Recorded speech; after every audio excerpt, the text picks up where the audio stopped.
mean, basically everyone in my life is gonna roll their eyes as soon as I say this, but like I became obsessed with Steely Dan over the pandemic.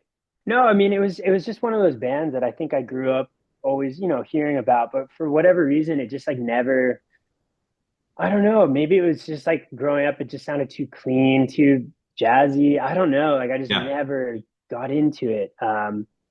Like I said, it was like for me, like Rolling Stones and like all that was like I felt like was so much cooler. And then all of a sudden, yeah, it was like over the pandemic, like I said, I inherited a couple of records from an uncle. Um, and I just was like, all right, I'll start at the beginning. And I put on Can't Buy a Thrill and just was like, oh, this is amazing. And Yeah. just one by one started going through their whole catalog.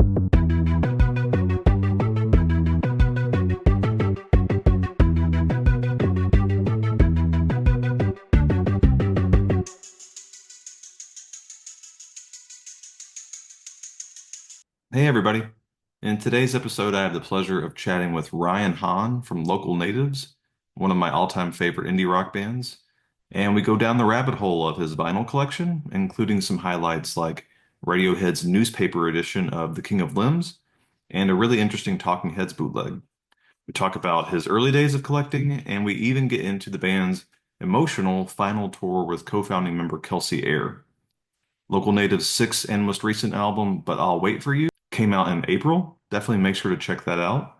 Ryan is a super fun guy to talk with, and I think you'll really enjoy the conversation. So, without further ado, please allow him to introduce himself. How are you Let's doing? Like, just what's do up? it. Are you Yeah.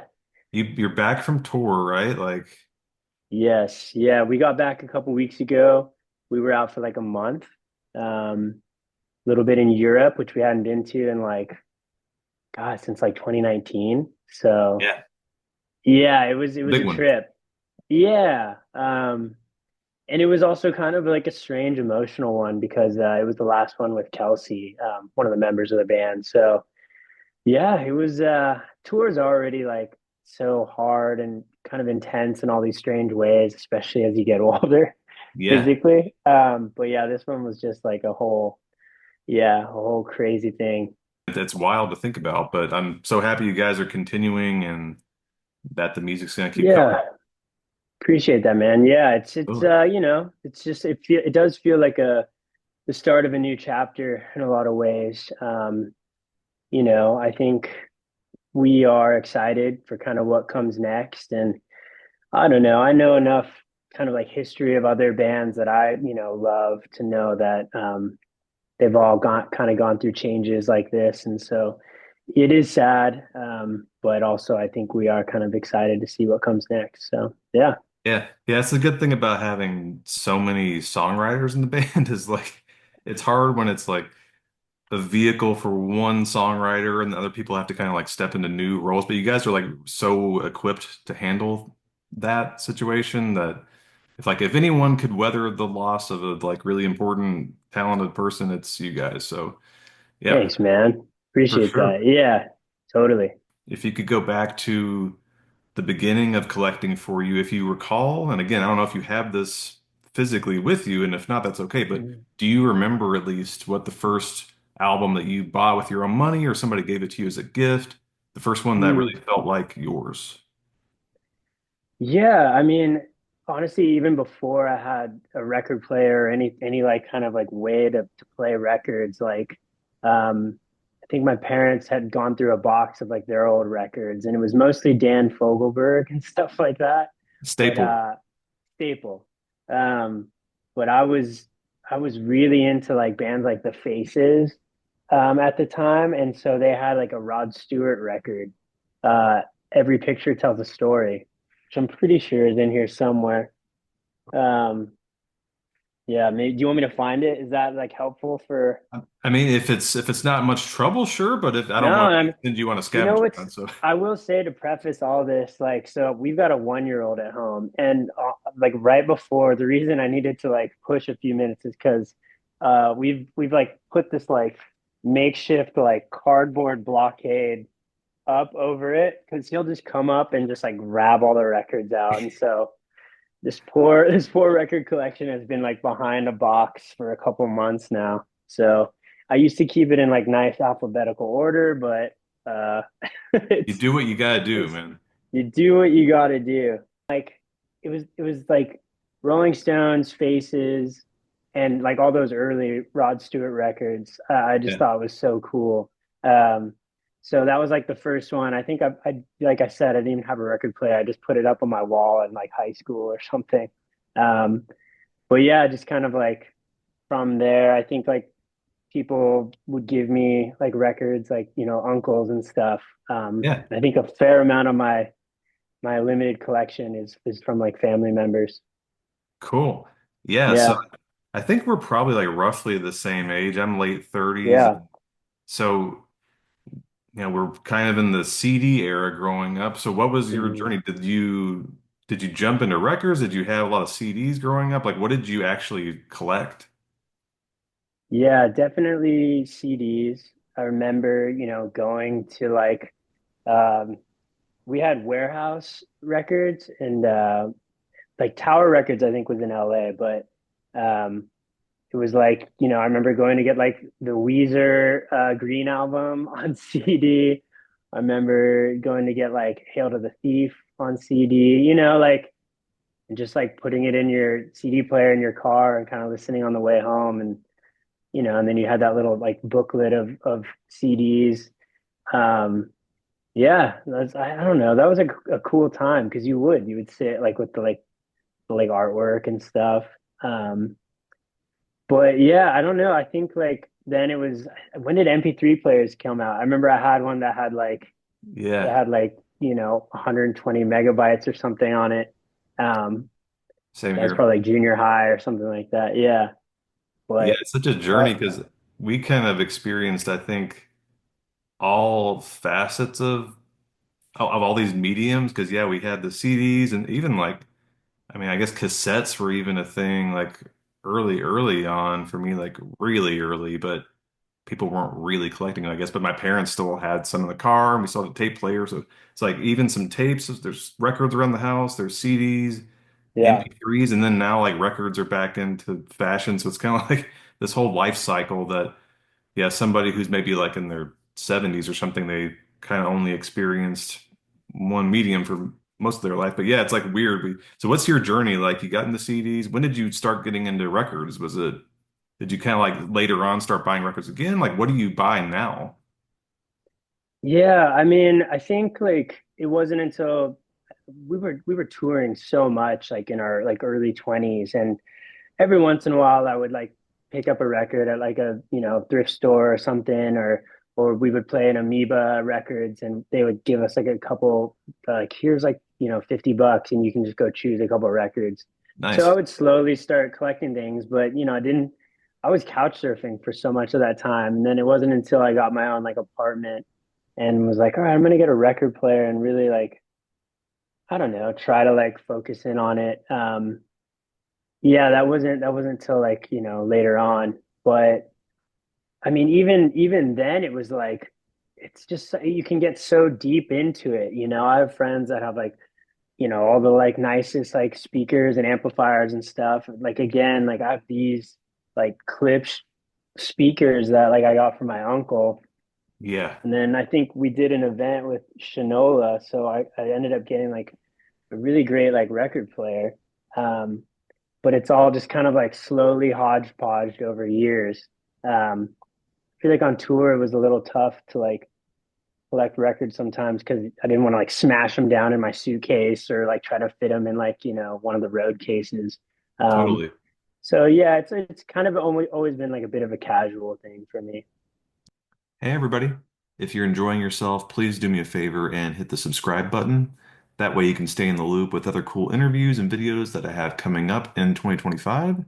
This is going to be a big year for the channel, and I hope you'll join me for the ride. Thanks. Do you have any favorite stores, though, that you have encountered? Now, obviously, you got like Amoeba close to home, so you've got some good stuff. Yeah, Like any like favorite memories of being on tour and like popping in a thrift store or a record shop or anything?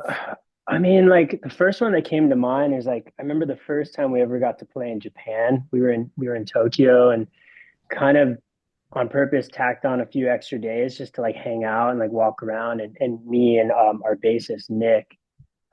we're just walking through God, I can't remember the name of the neighborhood, but there was this like amazing store, and now I'm forgetting the name, but it was like just like the most incredible selection of like, yeah, vinyl and CDs curated so nicely, so beautiful. Like it was like just every like wall was like glass, and so you could just go to these listening stations and just like um I just remember us having like the most like amazing like afternoon there, just drinking coffee and like listening to records and stuff. Yeah. But yeah, I don't know. I feel like again, it's like this thing that I've almost like had to like resist over years. I'm like, man, I could see myself falling in deeper and deeper and going online trying to find like, copies of like records I love, and just like anything, I feel like you can go like you can get sucked in. Um Sure. and so like I feel like especially now with like a kid and stuff, when we moved into this house, I kind of like whittled things down a lot to almost like records that I knew I could just put on and not have to get up and like skip. Just like, Yeah. if you have people over, you're having drinks, having dinner. Um, so it's definitely like pretty small collection, but a lot of it's like stuff, like I said, yeah, that's I can just like put on. There's also Yeah. utility in just having like a heavily curated collection that you know you love. So what's like kind of, can you give me like just a brief tour? You don't have to pull everything out, obviously, but could you just pull out a Yeah. few words at random and just kind of give me a glimpse into what's in your collection now? Yeah, sure. Um, well, I mean, it really does feel like it's kind of like a lot of, I guess, basics that like probably like everyone has. A lot of Beach Boys, Beatles, Springsteen, Bob Dylan. Uh, yeah, I don't know. I feel like I don't really go for as much like if a new record comes out, I'm not like totally clamoring to get it on vinyl necessarily. Like I mean, here I've got like Arctic Monkeys, Tranquility Base, Hotel and Casino. Nice. Um, let's see, I've got right next to that, there's like Beach House, I think. Oh, let me But see. yeah, a lot of What it's beach like house do older you have? stuff.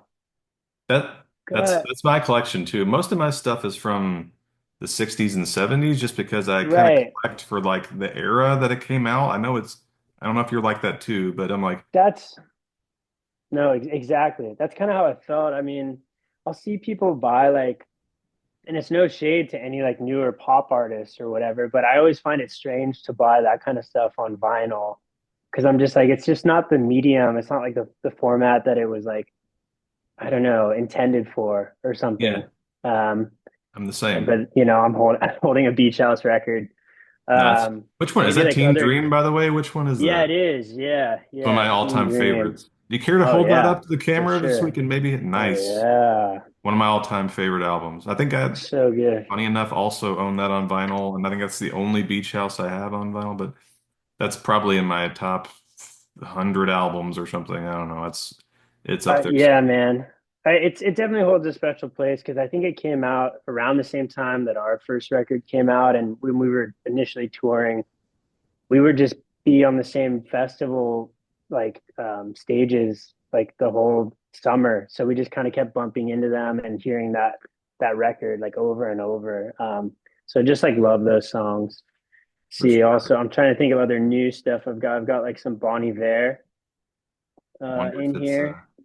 oh, what Bon I Iver think do you have? Another one of my favorite artists. I Oh, nice. mean 22 a million is just such an incredible record. I think that and I are probably my favorites.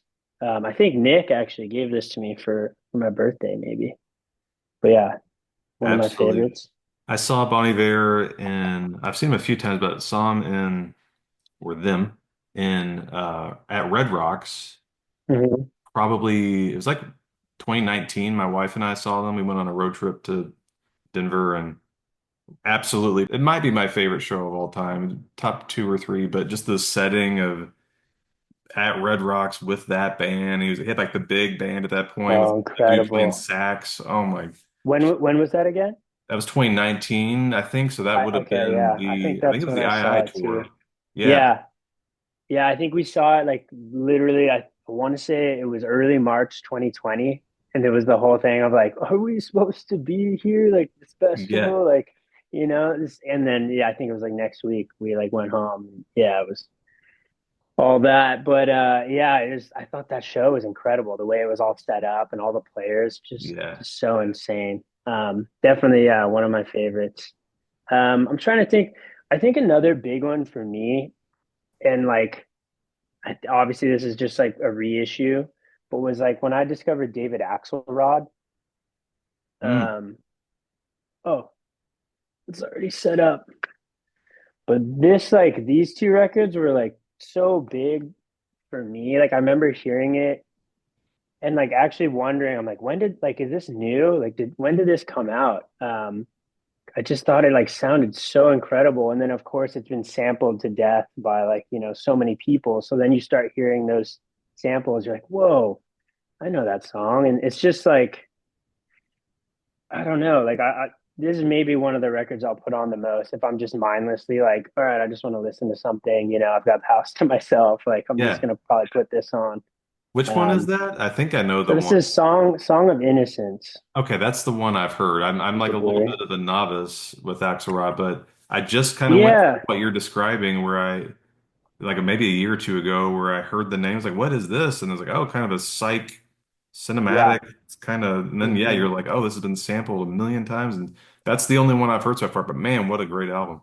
This is the one that was right after it, Songs of Experience, and it's just kind of same, at least to my knowledge, same like players, like same era, and it's just like that sent me down a whole rabbit hole of like that style of music and that era, that kind of like cinematic. A lot of those like Italian film composers from that era. Yeah. I don't have that stuff on vinyl, but it really kind of like opened my mind in a lot of ways, and I kind of like influenced a lot of what I started trying to do with music. So, yeah, it Can you was a point? I big know we one. kind of talked about this briefly over Instagram, but Yeah. can you think of any like examples of maybe like since you mentioned it, like Oh, for Axelrod sure. influence? Like, Well, so we have a song called "I Saw You Close Your Eyes," and I kind of built it around like so. There's like another composer, I think same era, named Galt McDermott, and it was just this really cool string line from some film that he scored, and I kind of interpolated it and just built the song around that. It's and I think it's like a mixture of like a sample and us overdub. I can't remember what we ended up doing. Maybe so that we didn't have to pay as much. Maybe we just like replayed it. But anyways, yeah, it's like built around that sound, very cinematic, kind of like I guess, that James Bond styles like music. And yeah, I mean that song definitely, but there's a few more I think that I was like just living in that era, listening to all that music. that's awesome. Yeah. Yeah, I guess I'll maybe Yeah. I'll open it up to if you want to throw in anything about the new album, if there's anything else that you can think of in your collection that Mm, other tracks or albums that may kind of provide a link. yeah. Let's see. Let's see. Um, oh man.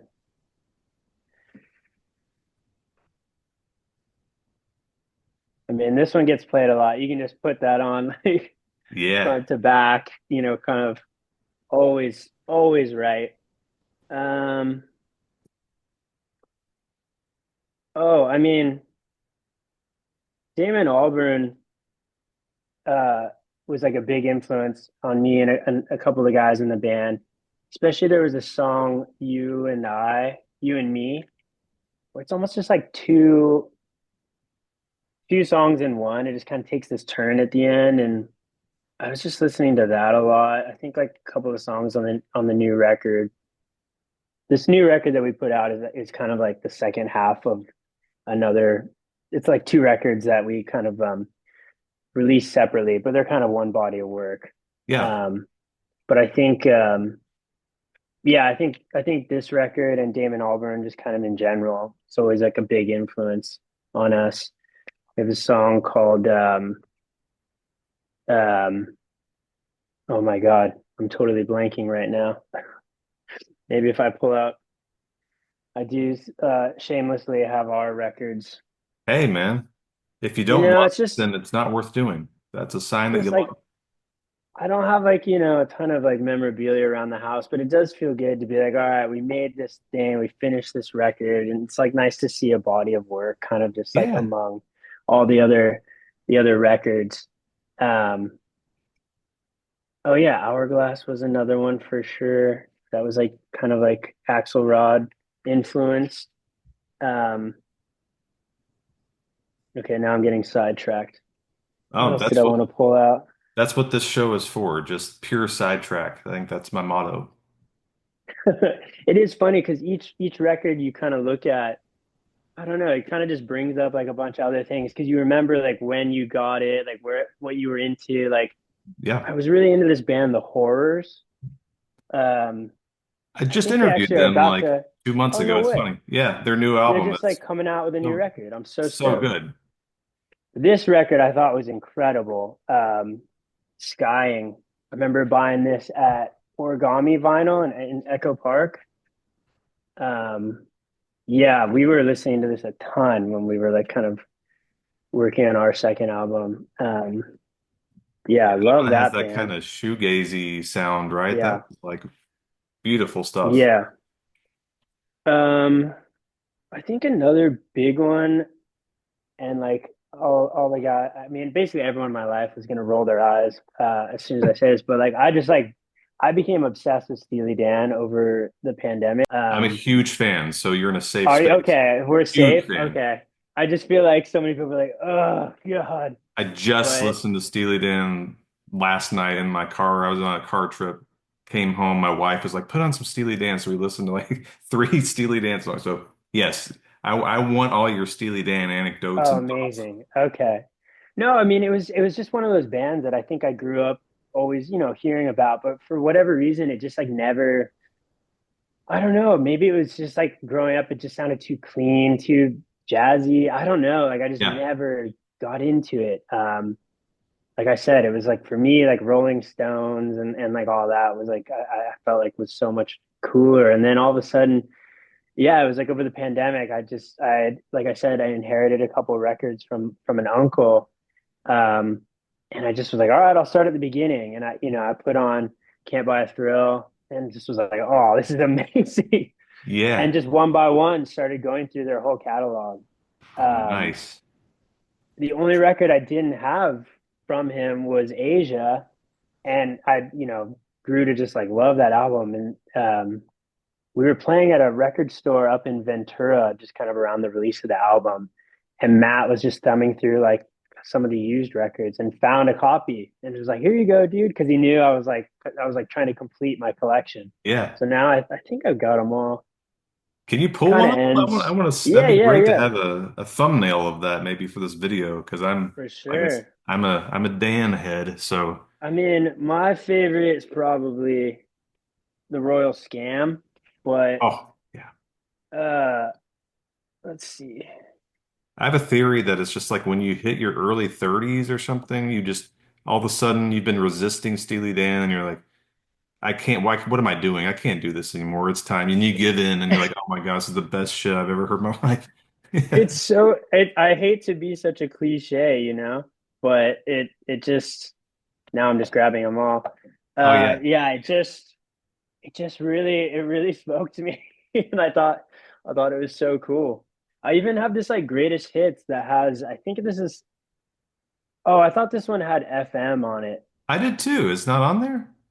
No, this is just some like That's so weird. collection. I was like, oh, that's why I think I bought that because at least it has FM on. That's crazy. It must It be a has digital it one. has Here at the Western World, which I think was a like unreleased one, but Oh, okay. it's weird that they would do a greatest hits and have East St. Louis Toodaloo. I think Yeah, that that's song is like I'm always like skip. clearly not Uh the greatest hit or one of their best yeah, songs. That's a bizarre choice, but that's yeah, we've got yeah. Countdown to Ecstasy, Asia. That's the one I was listening to Can't Buy a Thrill last night, actually. Oh yeah. I guess we heard, yeah, we listened to Dirty Work real quick and then a couple other ones before we got home. But So I mean that's crazy because they had a different, or they had another guy singing on this record for a lot of it, which is so Yeah. interesting because it feels like such a different time in the music industry or something where like the label would be like, you don't have a good voice. We're gonna bring in like another singer or something. Yeah. And like it's just funny, I don't know, And it's saying like, that's like Donald Fagen. Like, I don't know. and he's like what it gives him so much character is his voice, you know. I Totally. mean, that dude does a Totally. good job on the album. Like he sings on Dirty Work or whatever, and it's good, Yeah. but it's like it's not the Uh-huh. band without Donald Fagen's voice. It's like Mm-mm. that's the thing. So that's yeah, it's amazing. I remember I went to like a Donald Fagen like tribute night at the Lodge Room here in Highland Park a couple years ago, and it was amazing because like everyone that was playing was like incredible, and all the singers were great too. But you're also like, whoa, you realize what a like idiosyncratic like voice Donald Fagen has, and it's just hard to like bring the same thing to it. So yeah, it's I don't know, definitely a special band. So that's your favorite? That's my favorite. Yeah, I think it's Great like one. strikes a cool balance from their kind of like early 70s stuff and then before it got like really clean, you know, um, where they were using like the Wendell drum machine and like all that stuff. So Yeah, it's got that more yeah. 70s kind of. I'll actually, this is an underrated one, I think, but I love the Fez, the instrumental. Oh Well, it's not yeah, instrumental, I guess. It's got some, like the one little hook, but so funky. totally. It's like there's like talk box on a couple songs. It's just it's so Seriously. good. Have you seen them live? Yeah. Obviously, Walter R.I.P., but have you ever Yeah, actually Walter seen? was already passed. But yeah, like 2022 I saw him at the Hollywood Bowl and Okay. it was great. That's It about the was same so time great. I saw him too. I saw him Oh at, really? yeah. Actually, I don't know. I saw him twice. I saw him once with Walter. I forgot. Yeah, he actually was there for the first one. So that was probably like Oh wow. 10 years ago or something.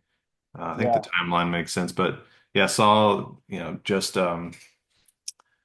just Donald and the obviously incredible, insane the drummer. Oh my God, that drummer is like I can't remember the guy's name. I'll look it up, but holy shit, that guy is just Yeah, phenomenal. Like crazy. has like Crazy. 15 limbs or something.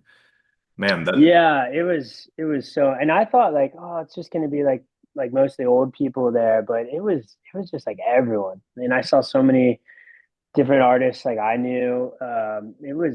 It was amazing. People were like dancing the aisles. Like it was yeah, such a great show. oh, who'd you see? And now I want to know what other musicians were there. Oh, I mean, I think when I was walking in, I saw Thundercat and like Kenny Makes Beats sense. kind of hanging out, you know. I felt like on Instagram later, like basically everyone that I knew in LA was like posting a photo, so I felt like Yeah. everyone was there. Yeah. But yeah, of course, like Donald's a bit of like a cheese ball sometimes on the mic, where you're just like, oh God, like and Yeah. saying a couple of things, you're like someone's like I don't know, dad who's just kind of saying corny things, but it's Oh yeah. it's it was a great show. Speaking of that, and you mentioned Thundercat, I have to ask. I just watched this. It's funny we're talking about this. I've had a lot of like Steely Dan related things popping up in the last week. I just watched the Yacht Rock documentary. Have you seen that on Oh, HBO? I haven't seen it yet. Really highly recommended. It's Is it it's good? it's Oh, really good. There's a lot of Michael McDonald content, which I'm totally here for. So, and lots of Thundercat. He pops up no naturally with way. his love of Michael McDonald and Kenny Loggins and all that stuff. And like and Donald was like the director asked Donald to be in it, and he did not, and he like hung up the phone. And there's like an audio snippet of him like it's like the actual recording. He's like, "Go fuck yourself" or something, and hangs up the phone. So so he makes an I mean that appearance. that sounds about right. Yeah, It, it it definitely makes sense. I was it's interesting gonna how they're like part of that scene and yet like kind of adjacent to it. Yeah, it's interesting to me. I mean, definitely respect Michael McDonald a lot more. Like kind of realizing like he's all over the Steely Dan records. Yeah, yeah, totally. It makes a lot of sense. Steely Dan's Yeah, their own branch off of any yeah. tree, so that makes sense. I was gonna ask you, well, two things. One, I think you kind of just answered it really, but I was gonna ask if there are any albums in your collection that the other guys and local natives would make fun of you for owning, but you may have just answered that with the Steely Dan, it kind of sounds like. At least, Yeah, I've tried to get them on board. Not feeling it? It just hasn't landed yet. Maybe, yeah, maybe it just they need Give it more time. time to Yeah. wise up. I mean, like God, I feel like I definitely probably have some cringier stuff in here. No Let's guilty see. pleasures in my book. It's all just a Yeah, pleasure. If you no, enjoy no it, guilty pleasures. It's all just pleasures. Um, that's the name I of this mean, episode, I think. yeah, there we go. Oh, I love this David Crosby record. Oh, me So too. I good. just got the Yeah. CD reissue of that actually when that a Oh, couple years ago. so good. I kind of I think this one rediscovered that album. unfortunately is pretty a little scratched up, so I kind of it's not as enjoyable to listen. But that's I've got Phil Collins in here. You're talking to And like maybe the world's biggest Genesis fan, so I'm oh, any Phil amazing. Collins is like I have had to defend myself against some Yeah. haters over the years, but yeah, please, sorry, I interrupted you. I want to hear more about your Phil Collins interest. Are you a No, fan? Is it just a passing I sort of? I'm a fan. I don't know what it is. Like I think maybe my parents must have listened to him a lot when I was like a baby because Yeah, something about his voice just like connects into me. Like I'm just and now like I said, we've got like a 1 year old and I'll just put music on and it's just so nice to like watch him kind of perk up when Phil Collins comes on. There's just so many incredible melodies, incredible songs. Um, I don't really have like a ton of his catalog on vinyl or anything like that. I think I've got No Jacket Required. That's one of the big ones. But classic. yeah, man, like just again, I don't know if it is a bit of getting older or something, but you kind of like reappraise some stuff that maybe otherwise you early on would have been like, oh, I can't tell people about that. But like Yeah. I'm just yeah, I'm a big fan. I think he's amazing. I've been doing that lately with a lot of stuff from the 80s because I think when I was, probably up to age 20, early 20s, I was like, I love 60s, 70s, and then boom, we jump right past the 80s and go to like the Yeah, grunge era, alternative rock, like Weezer and stuff, and Smashing Pumpkins, and then like modern indie rock and everything else. But it was like the 80s was the thing where I was like, oh, it's cheesy, the production is too plasticky, a lot of totally. like new. So now I'm like all of a sudden the last 10 years been like, oh no, I love all the new wave stuff and I love a lot of the post-punk stuff and I love like some of the things that I thought were cheesy back then. So I'm having kind of one of those moments with a lot of things from the 80s. Like, Totally, man. I don't have a ton of it in my collection, but I was the same growing up. Like yeah, I feel like because kind of David Bowie is like my all time like and even with him, I remember for so long being like, oh, I'm not gonna like venture past like I thought his '80s work was cheesy, and then at some yeah, point I just was like, no, it's amazing. So yeah. and that kind of like led me to be like, maybe there is a lot more cool stuff in the '80s. Like I think. Do I have it? Let's see. When did Talk Talk come out? 84. Oh, I was Yeah. There's I just another. was listening to that too, man. We're on this, Really? yeah, I like in know the car like 2 weeks ago. we're on I was like the blast that whole album. same wavelength. Yeah. I think like that and like the Blue Nile. Um, oh, I don't know if I have that in here. But yeah, there was a lot of great stuff. Even there's a Rolling Stones record um that I like avoided for a long time. Let me see. Is it emotional? No, it's Tattoo You, I think, right? I think so. I think Uh, that's like early 80s. Tattoo You. Yeah. Heaven, Tops. Like those are great songs. Anyways, there's I don't know. I think there is a lot of great stuff that I think I resisted for a long time. And I've even kind of been doing that with like a lot of hard rock stuff too, that for a long time I thought was cheesy. Like I've been having a Def Leppard thing lately where Whoa. I used to hear them on the radio and go like, oh man, it's so corny. Or I might be like, Yeah. it's fun, but it's kind of like kitschy or whatever. But like Mhm. I've been like, I'll hear like Photograph, that song on the radio a lot lately. And I'm just like, Yeah, it's the perfect pop song. Like the guitar riff, like the interesting. harmonies, even the production, like Mutt Lange or whatever. Just yeah, it's strange how these things like they have their moment in the sun with you. Hmm. It's like you might not, maybe when I'm like 55, I'll fall in love with, I don't know, something, but it just like it's like a chemical thing, whatever's happening in your life and things. Hmm. Yeah, I don't know. That's all fascinating to me, but it's Well, interesting.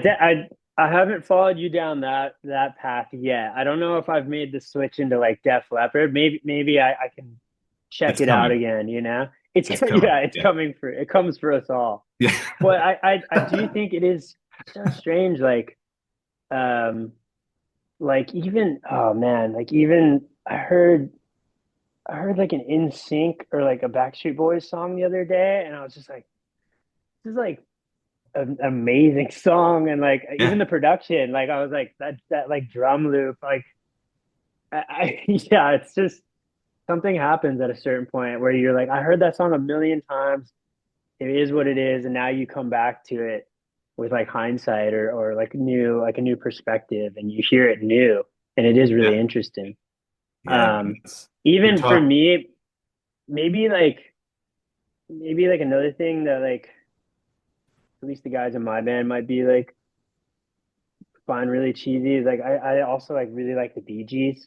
Oh, me. Um, I was just listening to the beat. This is very oh strange. no way. The Because like Odessa album, the one with the red cover. oh It's like an nice. earlier one, Yeah, yeah, but yeah. yeah. I mean there's so much in their catalog. Like even some of like the later obviously the disco stuff, but like Yeah. they just had like such a crazy career. That documentary is amazing. The one about the Bee Gees. I think it came out like a year or two ago. Ooh, I need Definitely to worth watch that. checking out. Yeah, yeah, yeah. It's a good one. Um, well, yeah, just such good melodies and yeah, it's pretty amazing. Um, I'm just like looking through, seeing if there's anything else that's like jumping out at me. And I did find Rod. There he is There he is. in all his True glory. Swan. Yeah, man. He's got That's amazing. the rooster haircut. Yeah, yeah, that's like that is straight up rooster. I never thought about that. Um, yeah, man. I was trying to think because like I think in your message you'd also talked about like maybe like random stuff or like weird stuff I have. Is Yeah, that? that was my next question. Oh, really? Oh, Yeah, well, I was beat just me kind to of the like punch, looking man. through again. Well, I don't have too much kind of like strangeness. I did find the King of Limbs newspaper tucked in here. Yeah, nice. I remember when that came out, we kind of like it was like in Silver Lake, like one of the spots where they're handing them out was there, so we were psyched. Oh, did But you go yeah, to it?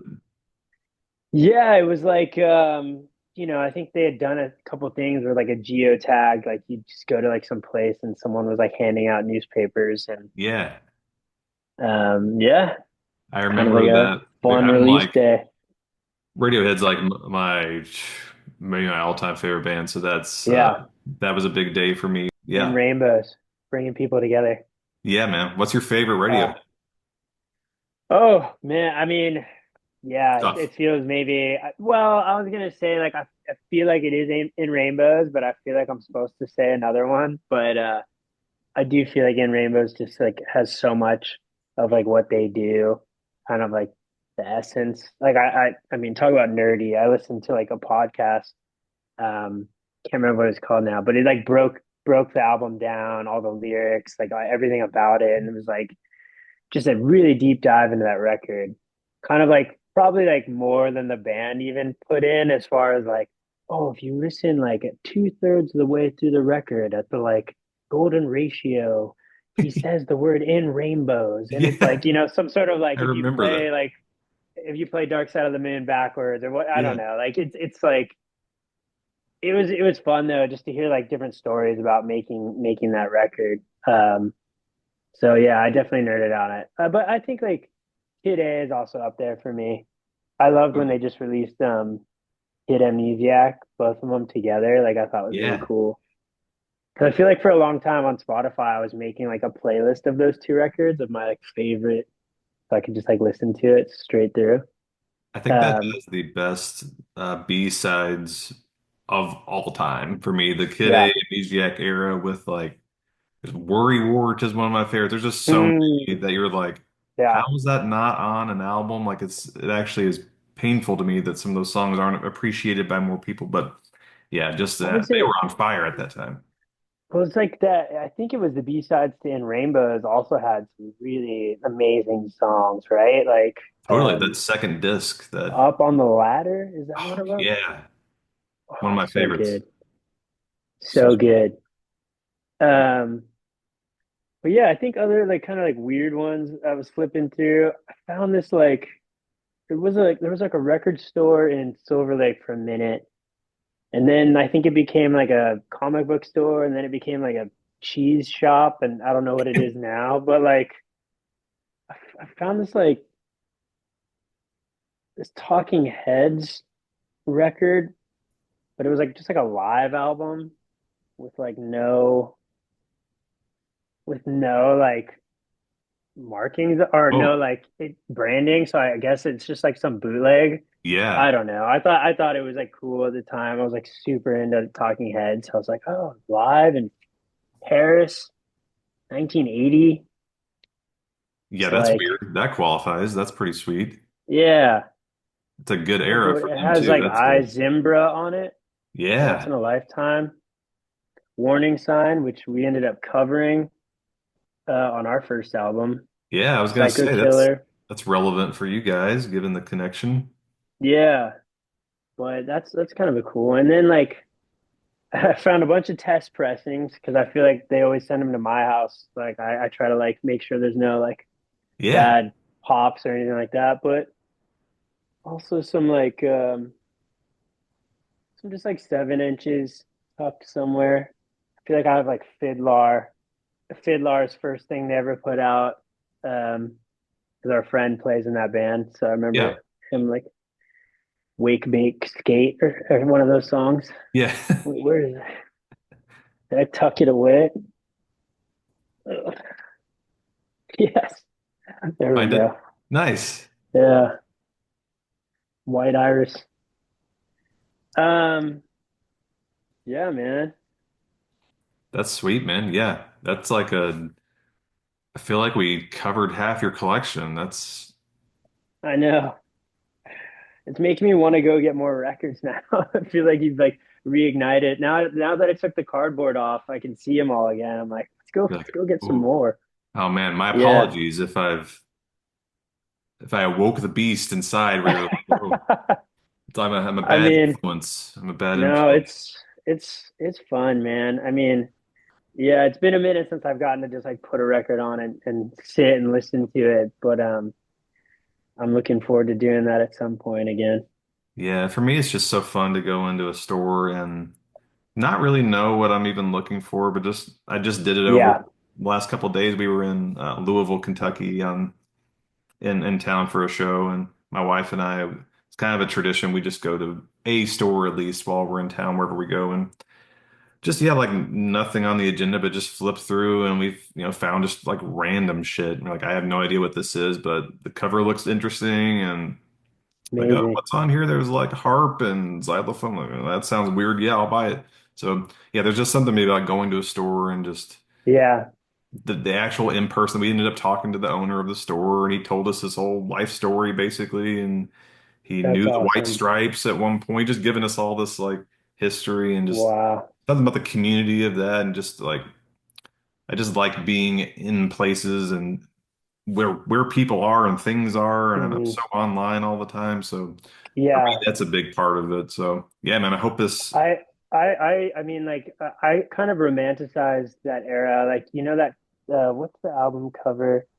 DJ Shadow introducing. Is that Yeah, it? Where it's like they're like coming through like records and like crate digging or whatever. And I was like, man, that was probably like such a cool era, like just sampling and going and find records and I feel like now people just do it like on YouTube or something. But yeah, I do think it was probably a pretty fun time, like finding like like you said, just like looking at a cool album cover and being like, maybe there's something I could like sample from here. Like every once in a while I tried to do that. There was some album in here. Oh yeah, okay. I just like there's like this like Hawaiian music album and it's got this like amazing choir and orchestra on it. And I was like, man, it'd be fun to like, I don't know, sample stuff like that. I don't know. Yeah. I think I go through phases where like I'm gonna like do that, but then I don't know. It's I like didn't. that U2-y kind of impulse in your brain. It's kind of like bringing us back to our other conversation where they're Oh just like yeah. trying to tap into sampling and just made me think of that. Yeah. I Do love you that you're have always so open to that. That's really cool. well yeah, I mean like do you think there's like I don't know, something cool about like recontextualizing a sound or, I think like there's like a lot of happy accidents when you do that, which I think is really fun instead of just sitting down with a guitar or something like that. I think it can be cool to be like, I don't know, see what comes out by trying to like come at a song a different way. But Dude, yeah, I man. can let you go, man, because I know I've kept you a really long time, and this was so nice of you to come on and do this and yeah, make time for me. Again, I know it's like not really doing much for you, and I'm kind of getting the benefit of this, so I appreciate your time. No, And we'll dude, stay in touch and I'm everything. telling you, it's like one of my favorite things to do is just talk music, Yeah, I feel like I don't get to do it as much as I like anymore. So this is really fun, And now you're like I said, I feel like I keep looking at things being like, "Oh yeah, like I don't know, it's just like everything kind of like makes you want to like pull it out and like talk about it." Do you yeah. remember Dunion? Oh yeah, I love that Like band. I was like I haven't listened to this in so long, but I just like loved this record. Now I'm just like See that I'm that's gonna one of go the things listen to that. that's one of the things I love about owning things physically is that I don't know that I would even think of Dunyan again because there's just so much music. But like if I see it, I'll go, oh yeah, I own this. This is really good. Yeah. I'll make an investment in it. Hey man, really appreciate you having me on. I'm excited for this show. Excited to see more Absolutely. people's shelves. This is great.